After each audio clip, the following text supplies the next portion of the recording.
വിവാഹം കഴിഞ്ഞാൽ ഹണിമൂൺ എവിടെയാണെന്ന ചോദ്യമാണ് നവദമ്പതികളെ തേടിയെത്തുന്നത്.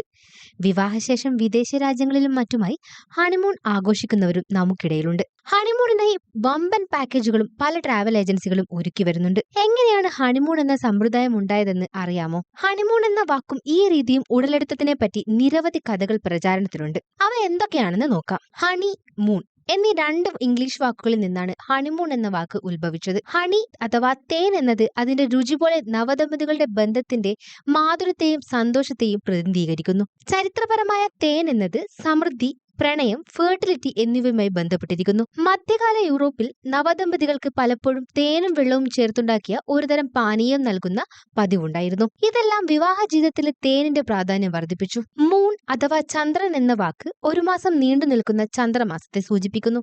വിവാഹം കഴിഞ്ഞുള്ള ആദ്യത്തെ 30 ദിവസത്തെ സമയത്തിനുള്ളിലാണ് ദമ്പതികൾ മധുവിധു ആഘോഷിക്കാൻ പോകുന്നത്. ഈ കാലയളവിനെ സൂചിപ്പിക്കുന്നതിനായാണ് മൂൺ എന്ന വാക്ക് ഉപയോഗിച്ചിരിക്കുന്നത്. നവദമ്പതികളുടെ ജീവിതത്തിലെ ഏറ്റവും ആനന്ദകരവും ഐക്യവുമുള്ള സമയമാണിതെന്ന് പറയപ്പെടുന്നു. ഹണിമൂണിന്റെ ഉത്ഭവം. ഹണിമൂൺ എന്ന സമ്പ്രദായത്തിന് നൂറ്റാണ്ടുകളുടെ പഴക്കമുണ്ടെന്നാണ് പറയപ്പെടുന്നത്. 16-ാം നൂറ്റാണ്ട് മുതൽ ഈ സമ്പ്രദായം നിലവിലുണ്ടെന്ന് വാദിക്കുന്നവരുണ്ട്. എഴുത്തുകാരായ റിച്ചാർഡ് ഹുലൈറ്റും ഇക്കാര്യം തന്റെ രചനകളിൽ സൂചിപ്പിച്ചിരുന്നു.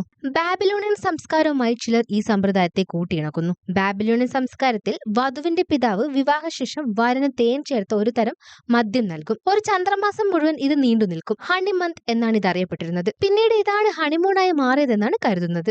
ലോകമെമ്പാടുമുള്ള ഹണിമൂൺ പാരമ്പര്യങ്ങൾ. ലോകത്തിലെ വിവിധ സംസ്കാരങ്ങൾക്കും തങ്ങളുടേതായ മധുവിധു ആഘോഷങ്ങളും പാരമ്പര്യങ്ങളുമുണ്ട്. ഫ്രാൻസിൽ മധുവിധു ലൂണ്ടേ മീൽ എന്നാണ് അറിയപ്പെടുന്നത്.